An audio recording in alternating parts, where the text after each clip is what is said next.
Senator-elect Kirinyaga, Honorable Eddie Gisheru Okech, Senator-elect for Migori is here, and Honorable Abdul Haro, Member of Parliament-elect for Mandera South. Still continuing this conversation, we'll sample some of your views in just a bit. But Eddie, I was coming to you on the issue of how to galvanize the people, unity of purpose, pretty much, because you said that your role is around championing the interest of the people, county bills as well.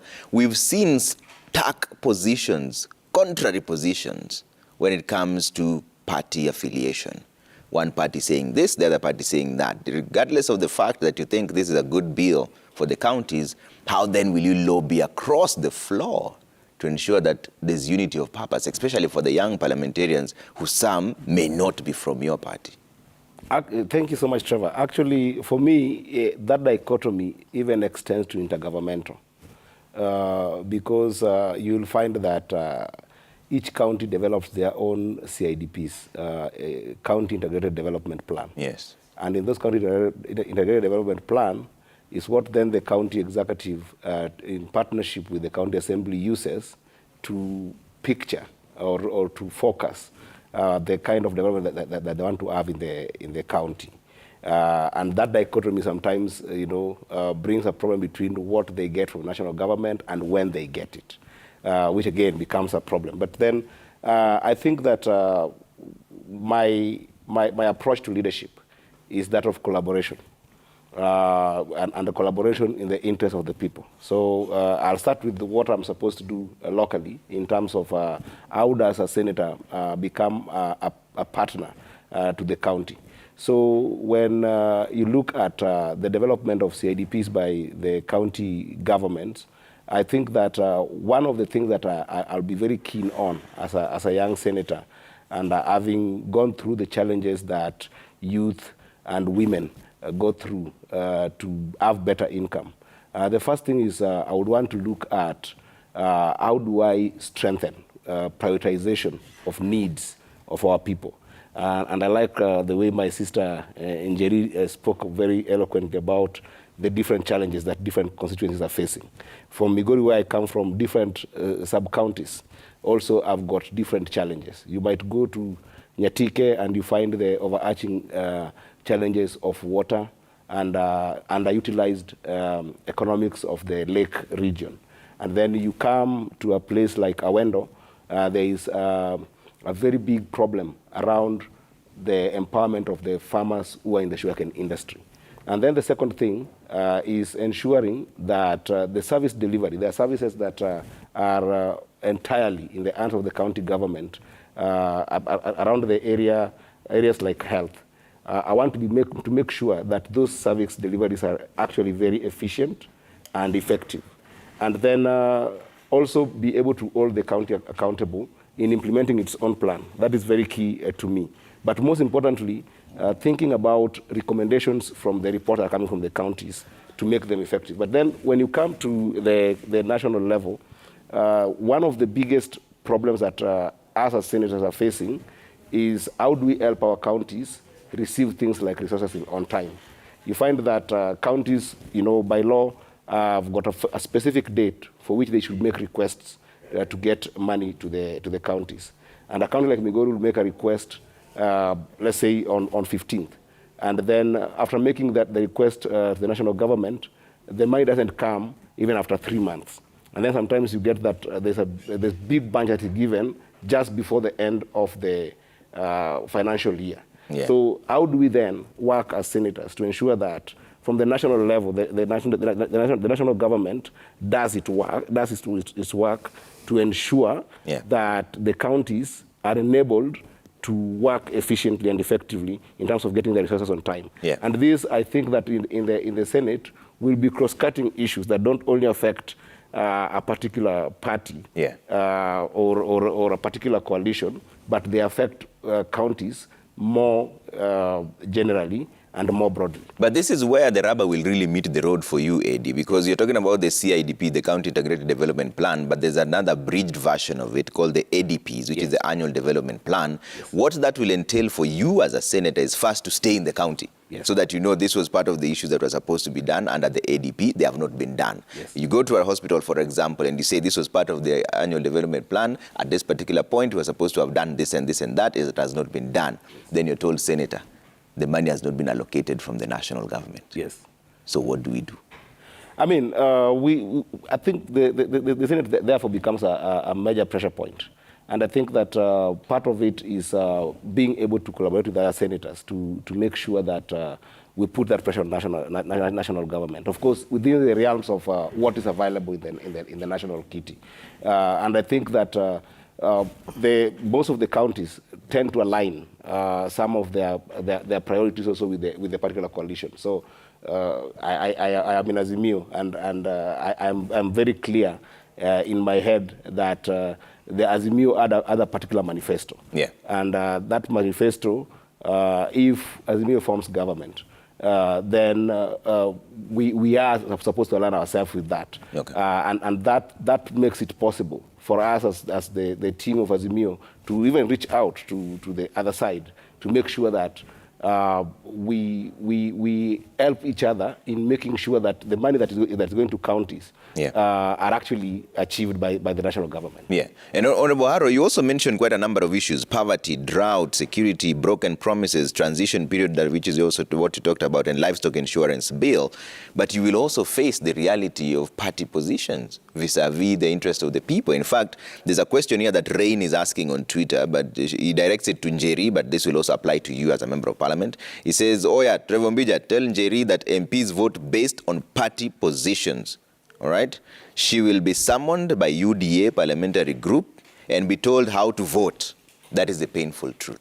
How then will you deal with party positions? Of course. Party positions will be one of the bottlenecks in the entire mix. That's a reality we cannot run away from. But it's also my hope and the hope of many Kenyans that the 13th Parliament will be not very controversial in terms of some of the issues that affect our people directly. Taking cue from what Okech has just said a few minutes ago, the fact that whoever forms the government with the manifesto that they will present as a government, whichever way you look at it, like for example, if you have a manifesto that's talking about the people at the bottom pyramid, even if I'm in Azimio and that government actually supports the people at the bottom of the pyramid, by extension, I also have people in my constituency who are at the bottom of the pyramid, and if that government legislative agenda is good for my people, then definitely I think I hope we'll find some way of bridging the gap when it comes to party positions, so that we can face directly the issues that affect our people directly. Like for example, the issue of food security, from where I come from, is a major issue.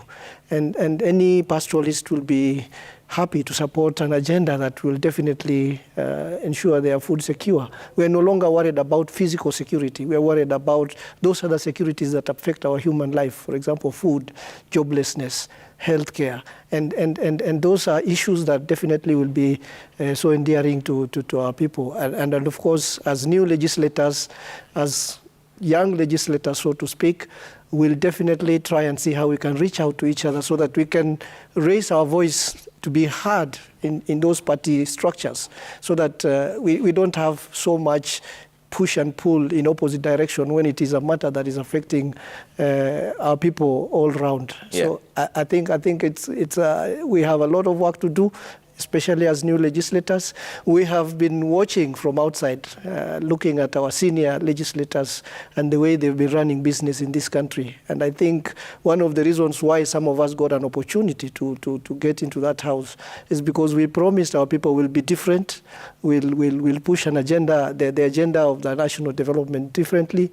We look at issues that are affecting our people differently. And that is, I think, what we will try to live up to, so that at the end of 5 years, we're not also looked at again as people who've broken promises, people who've run away from the things they said they will do. And you did mention broken promises earlier on. How then will you keep yourself accountable? What is your structure of governance? Have you done, and I know Eddie would know about this in terms of KPIs, do you have things that you know within the first 100 days, this is what I should have achieved, and if you haven't, then you know you haven't succeeded? Or how then are you going to keep yourself accountable to ensure that the promises that you made have not been broken? The same way you're saying that people are complaining about broken promises. Yeah, that's a good question. Of course, when I was campaigning and I was going into every village, I had a list of what people were telling me.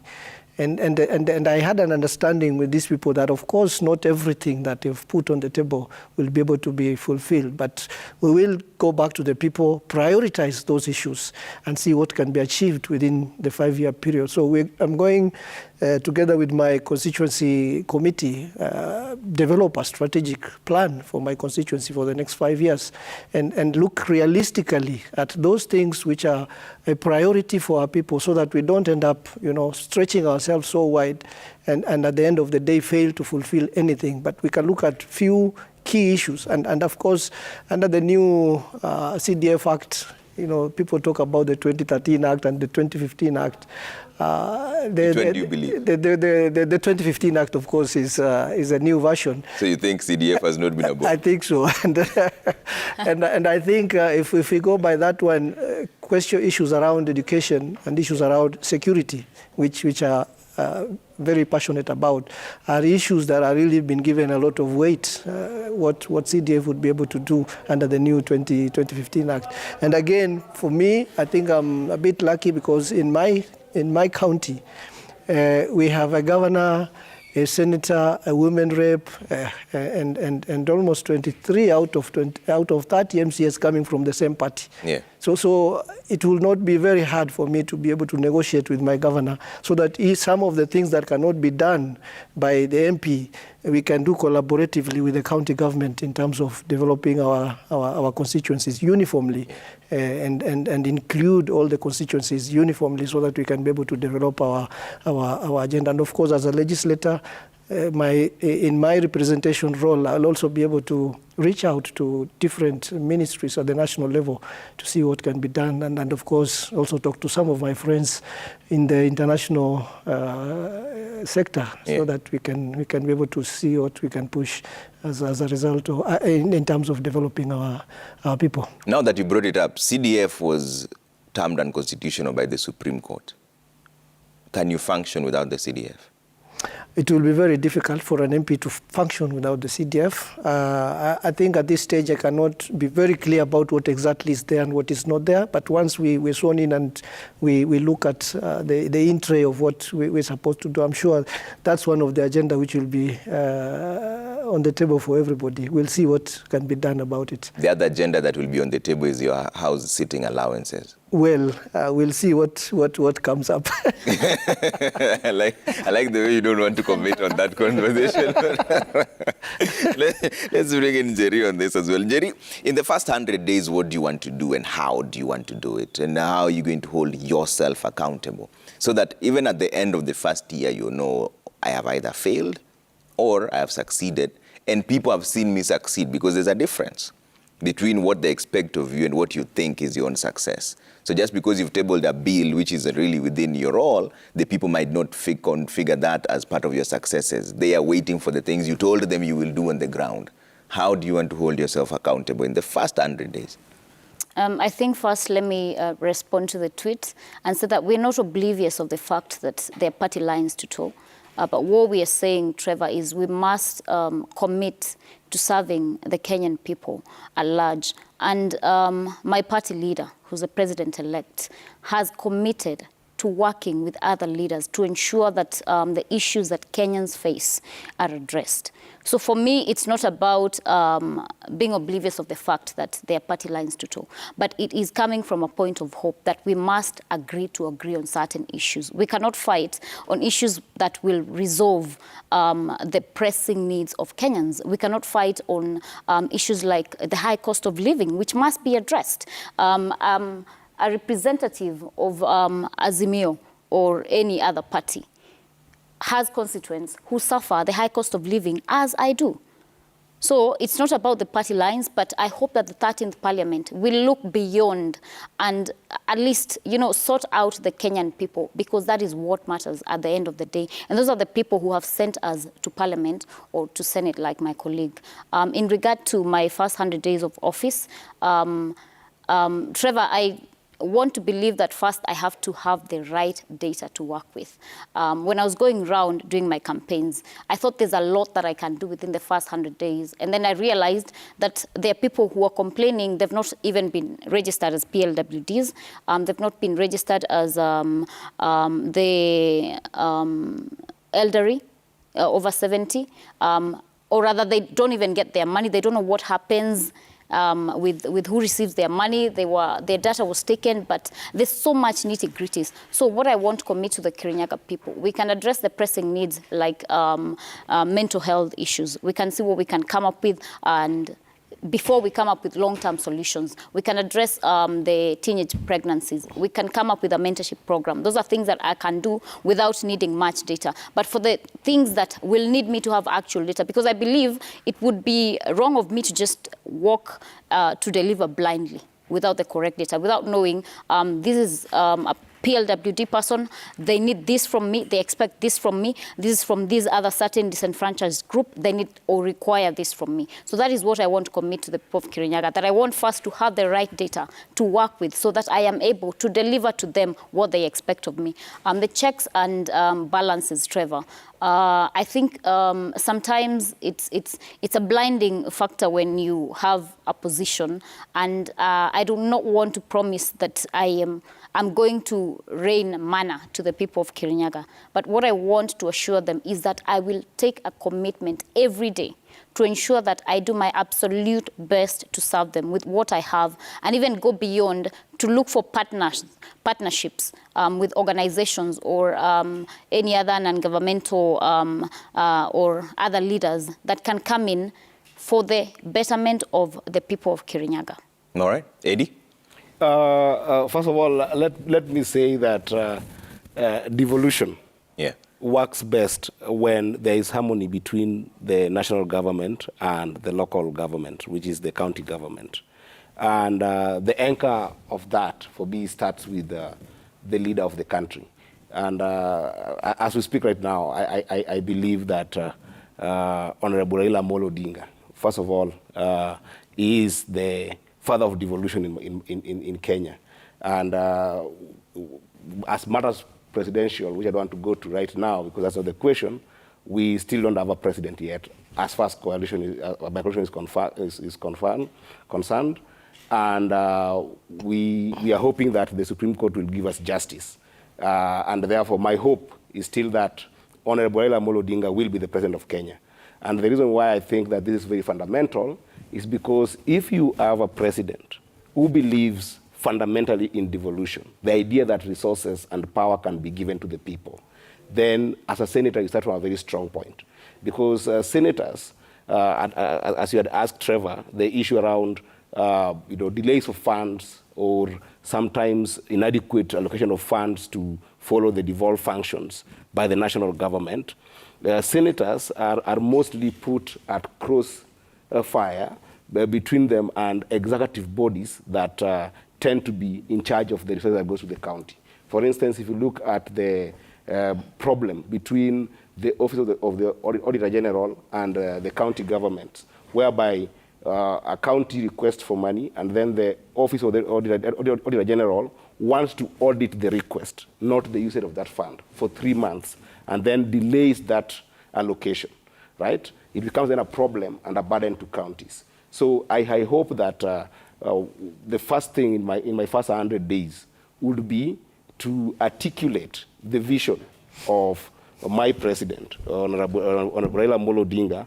to the counties, right? And the functional unit for this, where sometimes some senators have not worked well in the past, is working with the MCAs. Because MCAs are directly the embodiment of the Senate in the counties as they play an oversight and accountability role.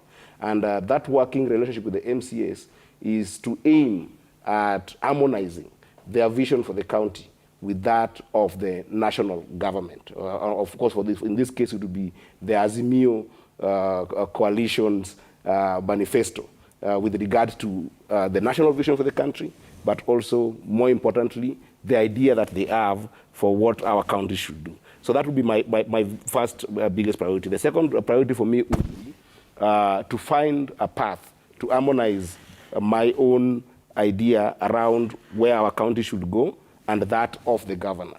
And this collaborative platform is whereby, together with the governor, we can be able to identify what are the 3 key areas, for Migori particularly, where we can be able to facilitate a few discussions with our county assembly to advance. For instance, the issue of food and security, as my brother here said, is an eminent issue for Migori County. And then peace and reconciliation is very big in Migori County. Migori County has had a lot of tension in the last 10 years of devolution. How do we work with my brother, Honorable Ochila Yako, who was just sworn in yesterday, to ensure that this recipe for peace is achieved by uniting all the leaders of Migori and bringing them to the table whereby you can discuss the issues of Migori. And then lastly for Migori would be an economic understanding or a map of doing an asset map of our economic resources and which areas we should be able to improve. And that way, the governor and the MCAs then can develop a more vibrant CIDP, as I said. Then at a national level, lastly, Trevor, at a national level, by first 100 days, we'll be looking at what are the areas that could be able to advance the biggest opportunity for young people in this country to earn income. And I have a very strong bias towards creative economy, and then digital economy, and clean technology, or if you like, more broadly, climate change issues. Because I think that there is a lot of opportunities there to create a lot of income and employment for young people that then, together with a few senators who have started mapping to guide us and work with us in legislation, we can be able to advance a legislative agenda or particular bills that can ensure that in the national government we can create more opportunities for young people and women to earn income and to create jobs. You see, even right here in this table itself, already party positions started playing. And I saw Njeri wanting to respond to your conversation in terms of who your president is. And yet we know we have a president-elect as it stands and a court case pending. How then will you bridge that divide? I'm back to that question. And Njeri, you wanted to respond for, because Educate as his own president. I don't want to deflate my brother's balloon, but the fact of the matter is that we do have a president-elect who is William Samoei Ruto. And as far as we cannot discuss what is pending before the Supreme Court, it is an onerous task. And it is a high threshold that has been set for the presidential election to be overturned or for an adverse ruling to be made in regard to the will that the Kenyan people made on 9th of August this year. And I don't think we are going to fight over that because it's clear-cut. It's not like it's a back and forth thing. Those are the facts that are on the table. And I want to remind my brother that our party leader visited all the 47 counties before coming up with our party manifesto. He actually listened to the Kenyan people. He came to my home county, Kirinyaga. We sat, we invited farmers, we invited the boda sector, we invited the transport industry, the matatu, we invited the coffee farmers, the tea farmers. They actually gave him what they would like or expect from his government. I did not see that or any other presidential candidate going around asking people what they would actually expect to be done by the president. Okay. So I believe that it was a consultation for us. So if there is any government that is capable of delivering to the Kenyan people, it is this government. Okay. And I pray that God will will that William Samoei Ruto delivers what he promised to Kenyans. Okay, I want to stay away from that conversation because I was hoping to get a different face from you, the new leaders, not the common positions we get with politicians here. Although in all fairness, Trevor, I think that I do appreciate my sister, and probably we have got a long way to go as young parliamentarians. I'm more excited about the energy that the young people are bringing to Parliament. Yeah. Than the contestations that are there. But that said, it is important just to note that the movement around, first of all, consultation on the economic issues in this country and the advancement into the 2022 election was actually Raila who started. In fact, Raila's candidacy, Honorable Raila's candidacy was actually proposed by the people in that economic consultation plan. So I just want to correct my sister that maybe she just had bias to follow her own candidate, but I was following all these things. But what I wanted to strengthen in this conversation is that on my side, I strongly believe that there is no important agenda in our country right now as compared to certain devolution, because we grew up in a time at times that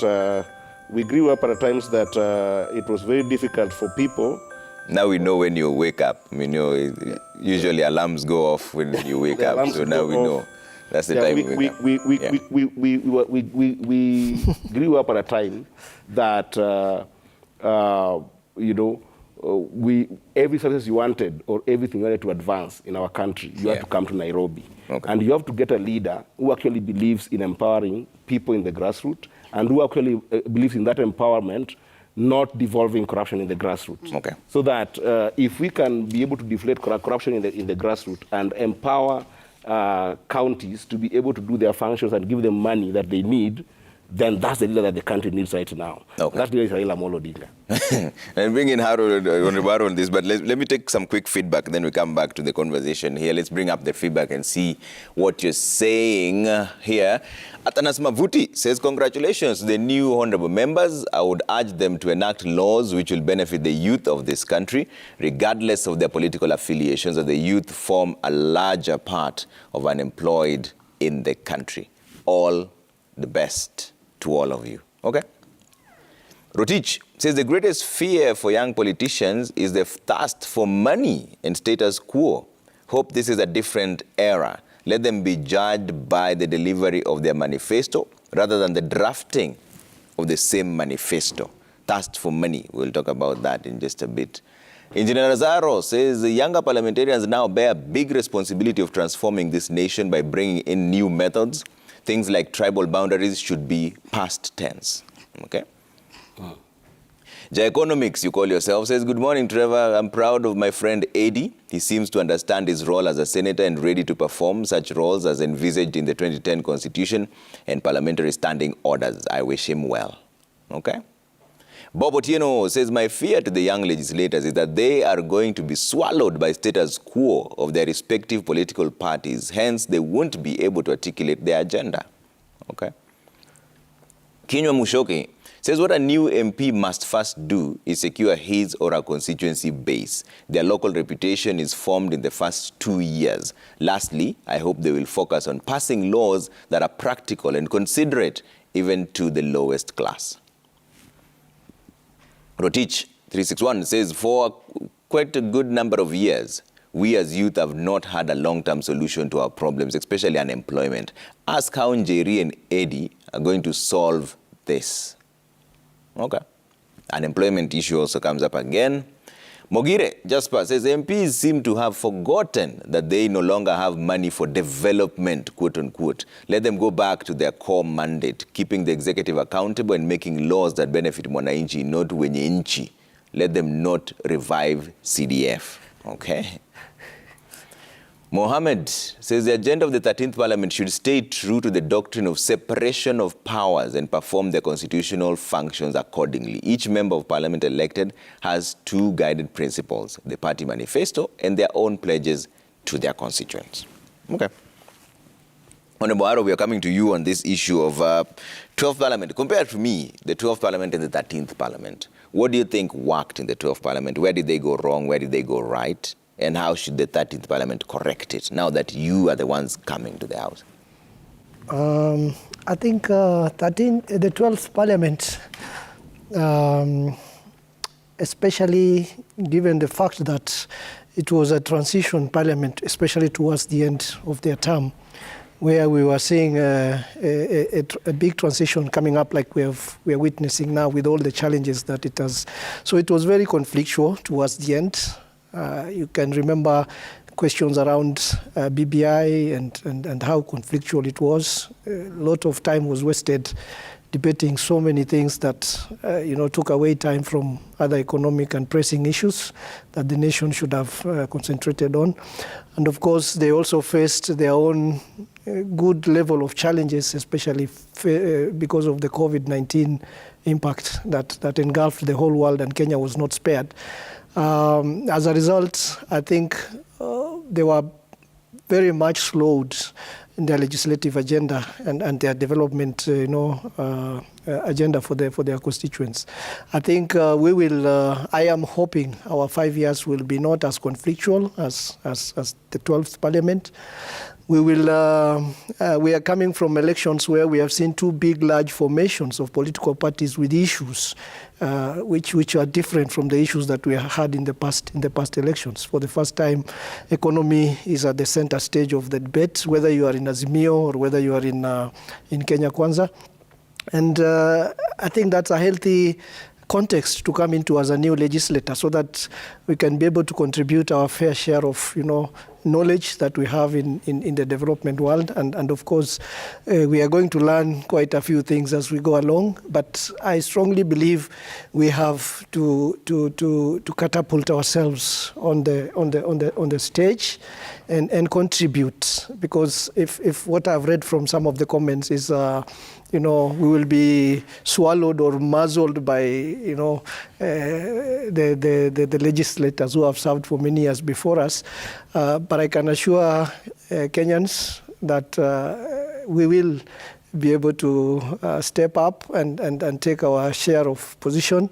We will contribute to the national discourse. We will contribute to the issues that affect our own constituencies. So I personally, for my constituency, I intend to be a little bit different. I come from one of the poorest constituencies in this country. That is Mandera South, with a myriad of challenges which I had mentioned earlier.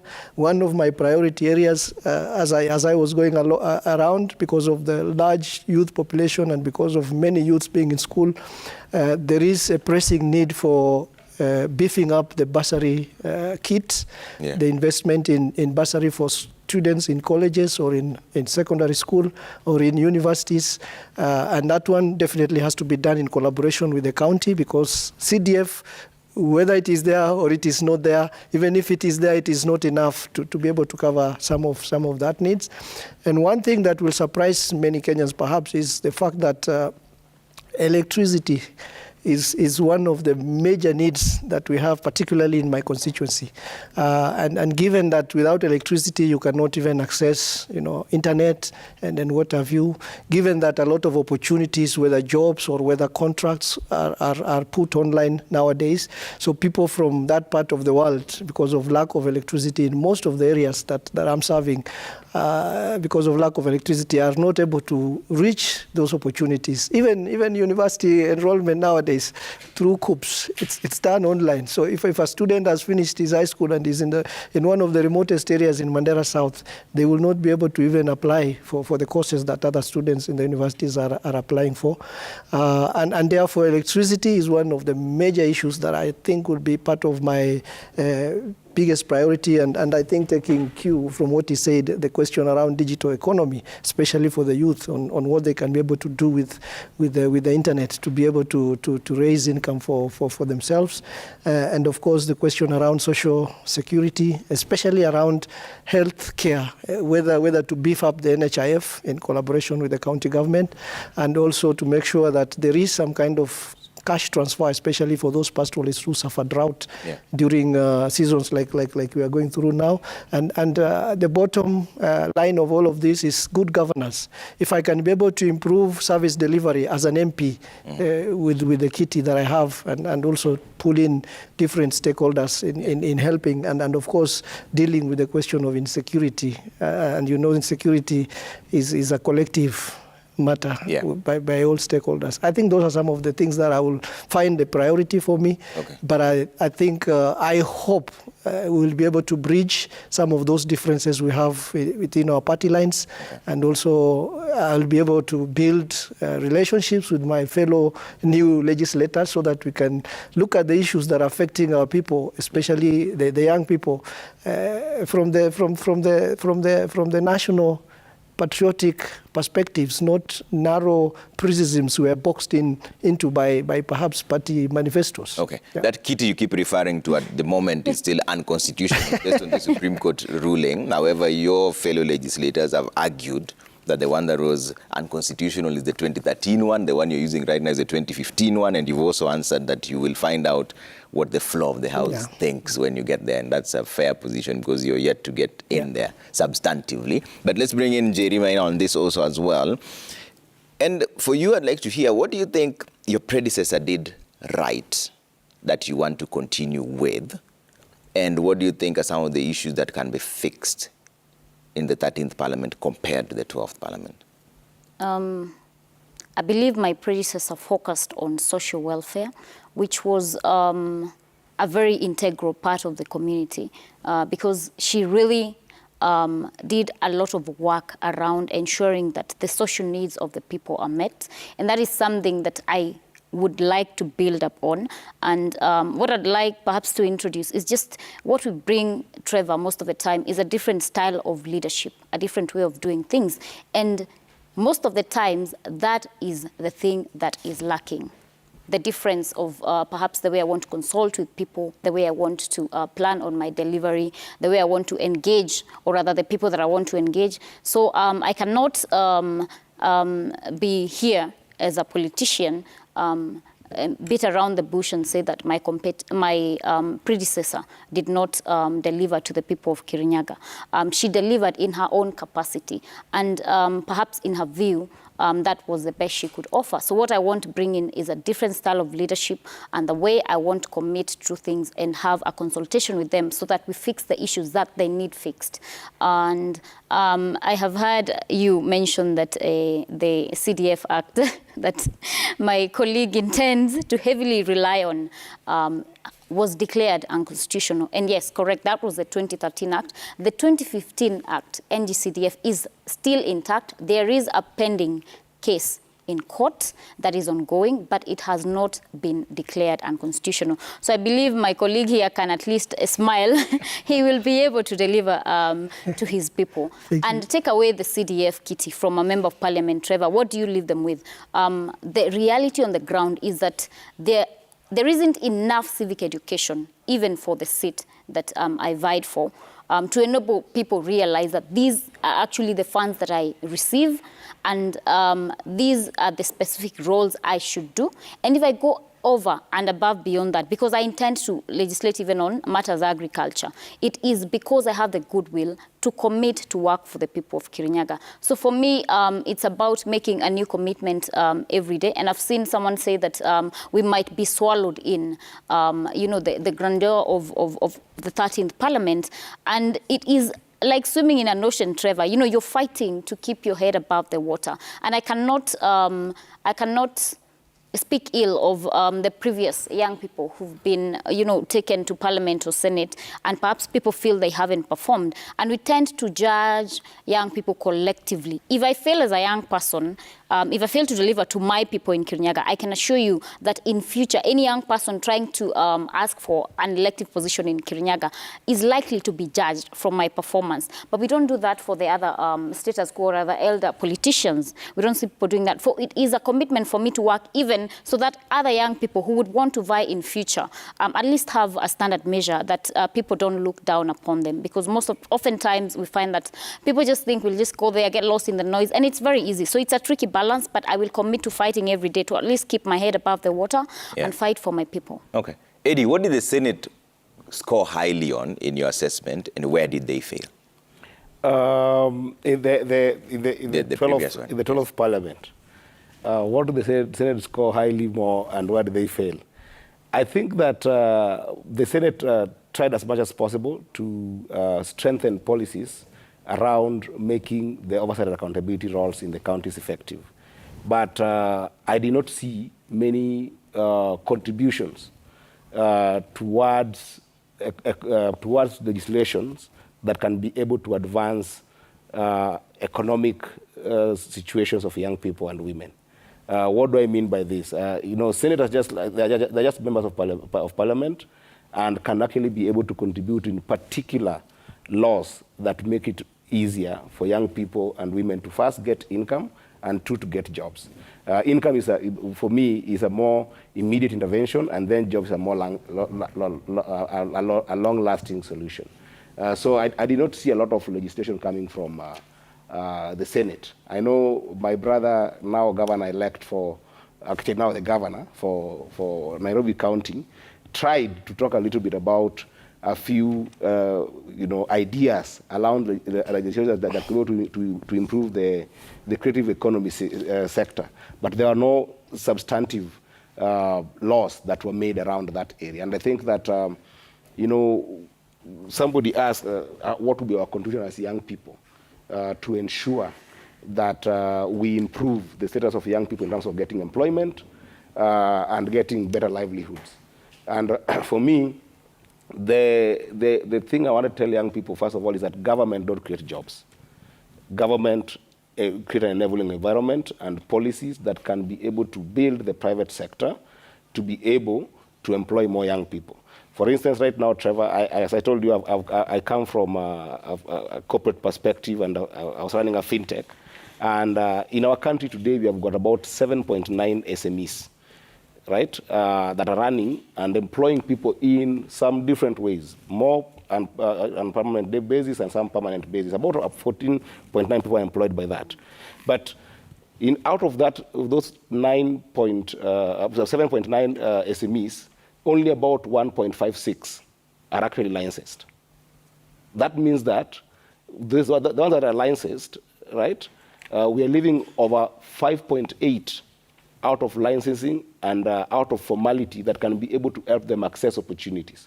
We remember that when President Uhuru Kenyatta came in office, he made it possible for young people to get about 30% of the tenders by the government.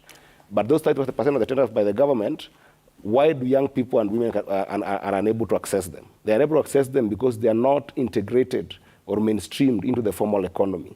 So that if you're a senator like myself, these are the areas you should be able to advance and make sure that how do we enable young people who are running businesses to be able to be mainstreamed into our economy. Our economy is not working for our young people. It's not keen and deliberate to remove hurdles that makes it possible for our young people to start doing business. And then the second thing, Trevor, is that there are some sectors right now that, given the pace of change in the world, have got the highest opportunity of employing young people. I mentioned very passionately the creative economy.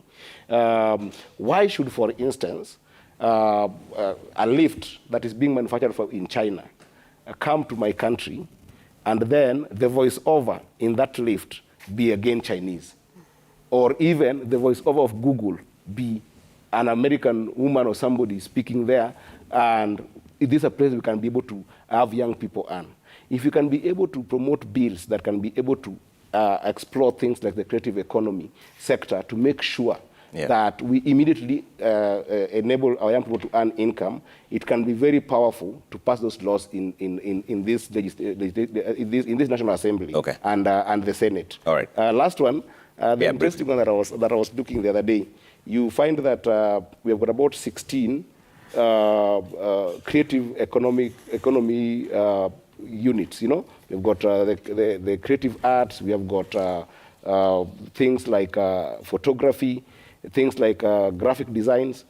You can actually come up with bills that can even say that if we are going to have somebody coming from abroad and bringing some goods from abroad that are imported goods but need some branding, those branding can be done by local artists and local graphic designers that then get jobs in those, get income from the retail price of those commodities. Okay. So I am very keen and particular on the Senate contributing in advancing policies and legislations that can be able to ensure that we advance the economic empowerment of young people and women. That's where the Senate has not been very, very effective. All right, Honorable Haro, as we finish on this conversation, they say politics is an expensive affair. How much did it cost you to run for Member of Parliament for Mandera South? It was, especially for, you know, for a constituency like where I come from. Yes. It has 34,000 voters. Looks very small compared to large constituencies in this country. But those people are sparsely populated. You have to travel several kilometers to meet a village of 30 voters, another village of 90 voters, and then you have to do all of that. It was quite an expensive affair. How much? But I cannot. Approximate figure. I think it was. I can't put an exact figure on it, but it was running into almost 10 million. 10. Which is conservative by many standards. By all standards. Yeah. There are people in my constituency who spent even up to 50 million, but they didn't make it.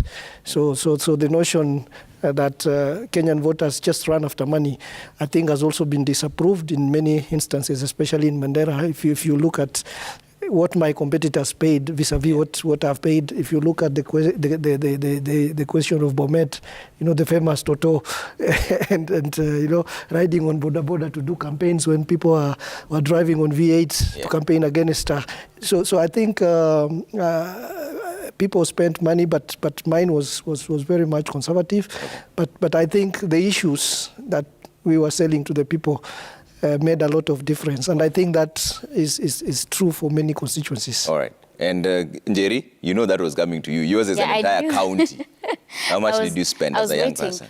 First of all, Trevor, I want to say that I would like to appreciate the party leadership of UDA in Kirinyaga County, and in specific our current Senator-elect, Kamau Morango, and the MCA, Baragwe Matenge, because those are people who are very intentional in supporting my campaign. So I didn't get to spend much because they would offer me a platform.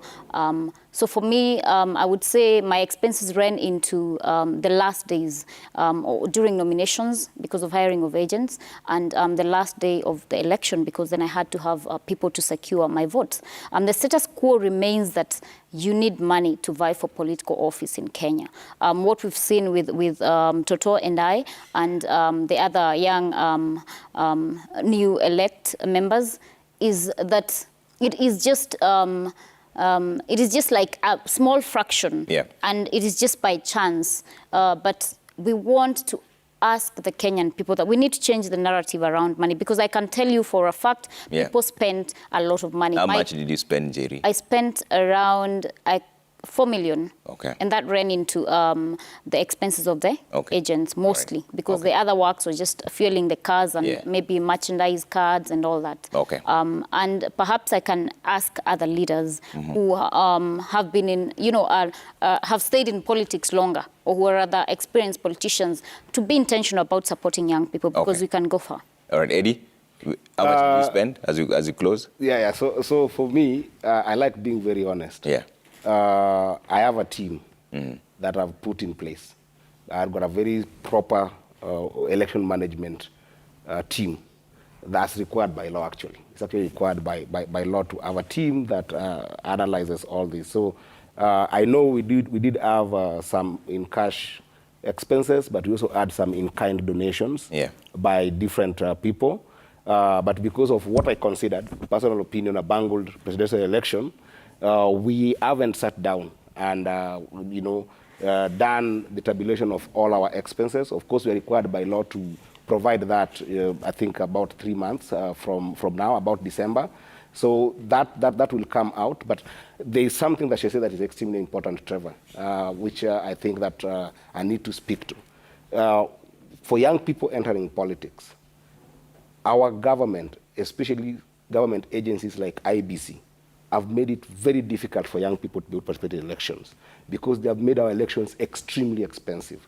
And it's important that Nigeria has spoken to the issue of agents, hiring agents. I've seen it even on national debates with somebody like Honorable Gladys Sholei talking about Azimio did not have agents and stuff. Trevor, the IBC, the use of agents by people who are vying is actually an indictment of mistrust on IBC. Reason being, IBC spends so much money that is taxpayers' money to be able to protect an aspirant's votes. Yeah. Just to give you a breakdown very, very fast, Trevor, an average polling station in Kenya today has about 10 IBC agents, if IBC employees, whether they are casual for those 13 days or not. In a polling station, IBC is paid by Kenyans to pay 10 people to be able to protect her vote. And if you do the calculation, you will find that IBC in all the 40,229 polling stations in the country, yes, they spend about 12 billion to be able to protect my vote. Okay. For IBC to subject me or her or any other presidential candidate, that you must now have your agent to protect your vote, it's a very big problem that makes our cost problem. Okay. With me saying that, the biggest expense that I spent myself in about 1,117 polling stations in the county of Migori were purely costs that are associated with training my own agents, paying for their food, paying for their services, and then retaining them for almost three days. So this is an area that I would wish that we actually help aspirants who are coming in, because this is actually the biggest cost of running an election. All right. But give me an approximate figure. All of them have given me an approximate figure. You know, if you remove the electoral management for a candidate, you can actually run a campaign even at 10 million. Given that you've got a lot, somebody like me, I have a lot of friends who are able to give me in-kind donation in terms of merchandise and stuff. But the biggest cost, which is unfair by the electoral commission in our country, is the agents. The cost of agents. All right.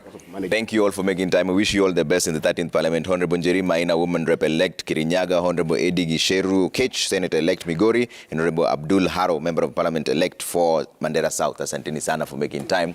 We wish you all the best in the 13th Parliament. That's why we leave it for now, right here on Citizen TV's Kenya's Choice 2022. DJ GG Gospel Edition is up next. Watu ombewe kidogo. Shwali. Yao. Bye for now.